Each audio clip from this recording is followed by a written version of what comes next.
Oi pessoal, tudo bem? Estamos de volta aí com nossos vídeos do software Tinkercad, né? Vamos fazer aí vamos fazer um modelo 3D, verificar aqui algumas referências de ferramenta, né?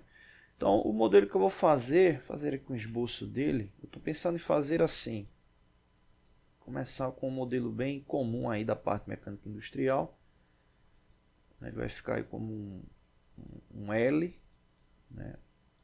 Vou ficar aqui dessa forma.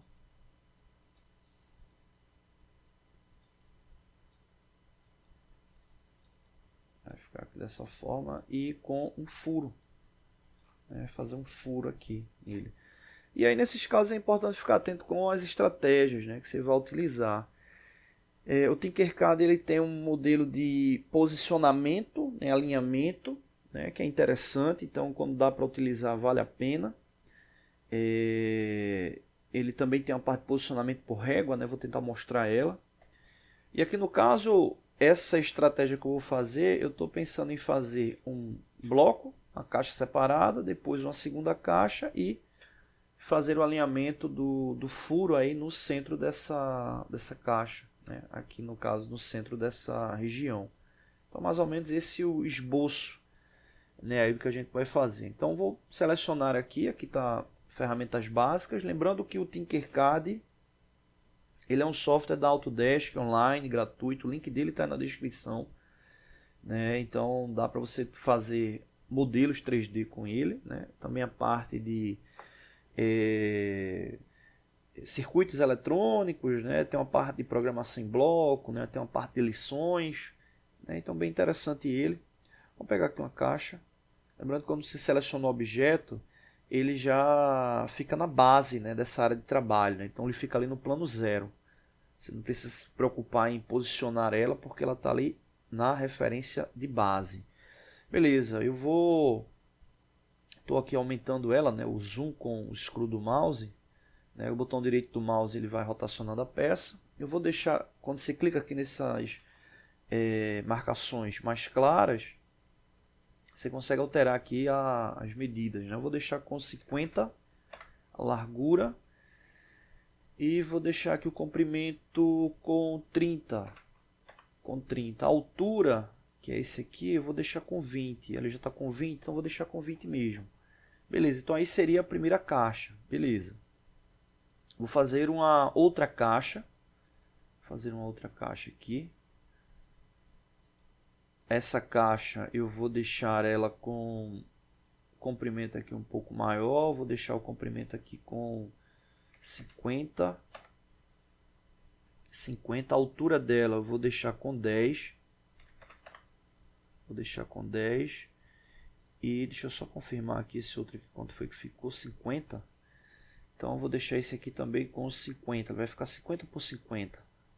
É só clicar em cima e editar para alterar. Então estou ali com as duas caixas. Aí o que acontece? Eu posso juntar as duas e já fazer aí a fusão, né, aqui, né, que é o agrupar.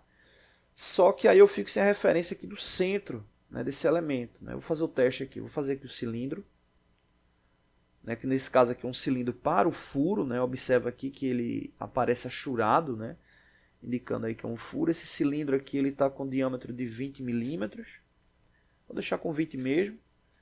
Lembrando que se você for alterar ele, exemplo, está aqui 20 por 20. Se você alterar aqui e colocar 30, ele não altera os dois de uma vez. Veja que ele fica uma elipse, né?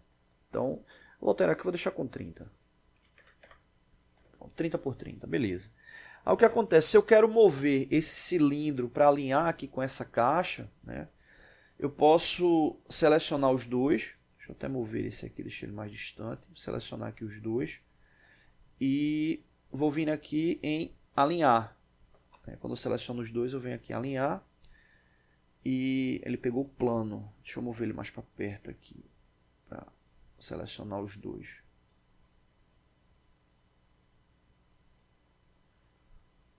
Vou pegar aqui.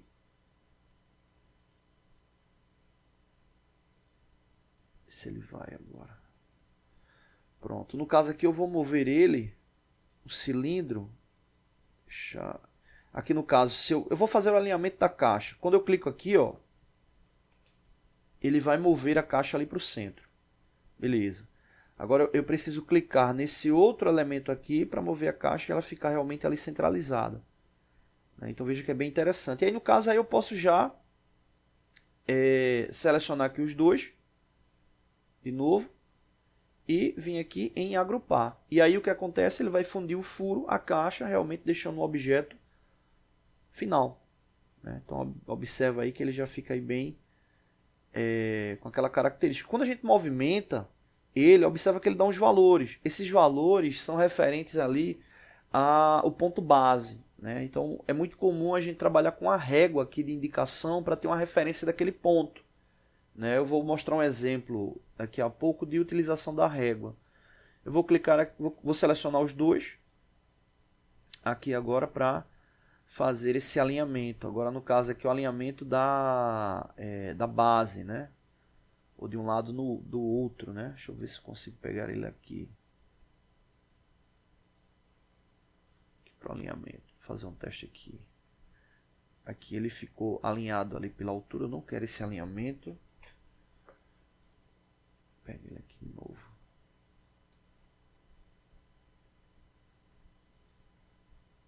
Deixa ele mais próximo aqui.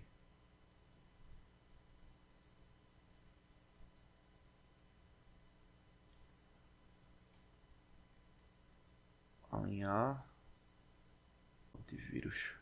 Tem que pegar aqui a parte de baixo.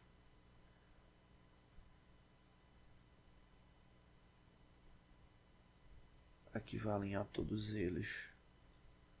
Vou pegar ele aqui.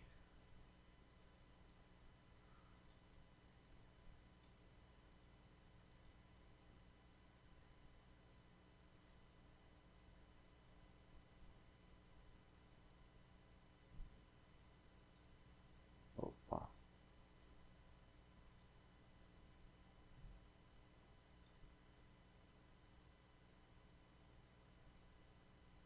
Deixa eu alinhar ele aqui logo no centro. Aqui. Vai ficar um no centro do outro. Beleza. Pega. Quando eu clico aqui, ele mostra já uma previsão de como vai ficar. No caso eu quero fazer o alinhamento pela lateral. Eu vou clicar aqui só para a gente ver como vai ficar. Tá vendo?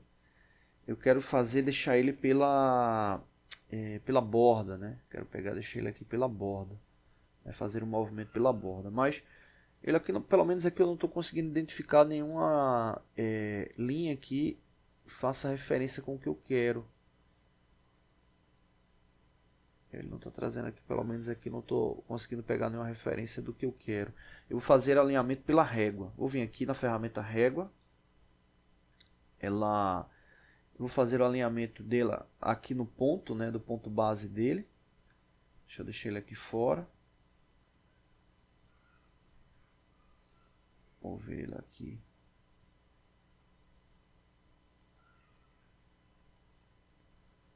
Eu quero pegar ele aqui.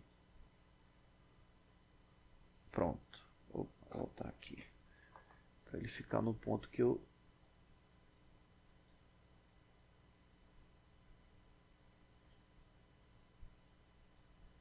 Beleza. Então eu coloquei a régua aqui na aresta da peça. Eu posso mover aqui o posicionamento dela. Posso estar movendo aqui o posicionamento dela para ficar ali com a referência. Então aqui no caso aqui eu teria um ponto 0 de indicação aqui para a régua. Eu vou mover ele aqui, ó. Observa que quando eu faço esse movimento aqui, estou movendo a peça, observa o seguinte, deixa eu dar um zoom aqui. Observa que tem essa linha aqui verde. Essa linha verde aqui, ela mostra o ponto de distância em relação ao ponto que eu marquei da régua, o ponto 0. Então, exemplo, aqui ele está marcando menos 42. Então, se eu clicar aqui nesse menos 42 e colocar 0, editar para 0, ele vai mover para aquele ponto. Ele pegou aqui, passou, deixa eu ver quando é que ele está. É porque ele está marcando aqui pelo centro, aqui é bem interessante. Ó. Ele está marcando aqui pelo centro. Então o que é que eu tenho que fazer? Eu tenho que subtrair essa área aqui, esse comprimento. A peça ela tem 30, então aqui tem 15, metade. O que é que eu faço? 42 menos 15. Então nesse caso aí 42 menos 15 vai dar 27. Então, nesse caso, se eu colocar 0, ele vai ficar passando, porque ele vai ficar ali pegando ali pelo centro, né? Então, nesse caso aí, deixa eu só calcular aqui. O valor, eu acho que o valor que eu devo colocar aqui é menos 15, né? Deixa eu só confirmar aqui. Menos 15. Pronto, exatamente menos 15, né? Ele pega ali pelo aquele ponto ali específico, né? Ali da peça, né? Ele faz o movimento dela. Agora aqui, ó, eu tenho esse outro ponto aqui. Deixa eu colocar aqui 0. No caso 0 aqui, ele pegou ali pelo centro, é a mesma coisa. Então vou colocar aqui 25. Pronto, perfeito. Então aí ele fez o alinhamento. Mas deixa eu explicar aqui o que foi que eu fiz ali referente à régua, porque ficou 15 aqui, né? Que ficou menos 15, né? A gente tem que levar em consideração o ponto de origem onde estava a peça, né? Que era esse ponto. Ele estava dando lá menos 47, ele estava dando menos 47, mas era menos 47 em relação ao centro da peça. Então, se eu colocasse 0, ele ia ficar passando a peça a metade, ou seja, ele ia ficar passando 15 milímetros para mais aqui da peça, né? Ele ia ficar passando mais 15 milímetros. Então, no caso, eu tinha que deixar essa relação positiva, né? Então, nesse caso aí, por isso que eu deixei menos 15. Né? Eu digo positivo em relação ao ponto que eu desejava, né? Mas aqui a coordenada indicada seria o menos 15 para ter o ponto correto. Né? E aí a gente faz esse alinhamento também utilizando a régua. Né? Feito isso, eu posso selecionar todos os elementos e vir aqui em agrupar. E aí ele vai virar um elemento único. Né? Se eu quiser desativar a régua, eu posso vir aqui, clicar novamente na régua e está feito. Né? Deixa de utilizar a régua. E aqui eu posso estar movimentando ele tranquilamente. A régua é uma ferramenta muito utilizada. Né? Muito utilizada para, aqui no caso foi só uma peça, mas ela é muito utilizada para esse tipo de referência. Porque quando você coloca o ponto, clica ali no ponto ali qualquer, os elementos vão ser posicionados de acordo com aquele ponto. Né? Então você pode colocar a régua, criar os elementos e alinhar de acordo com a referência ali da régua. Né? Então é uma ferramenta aí muito utilizada aí no Tinkercad, tá bom? Então é isso. Próximo vídeo a gente foca um pouco mais aí nessa questão de posicionamento utilizando a régua. Valeu!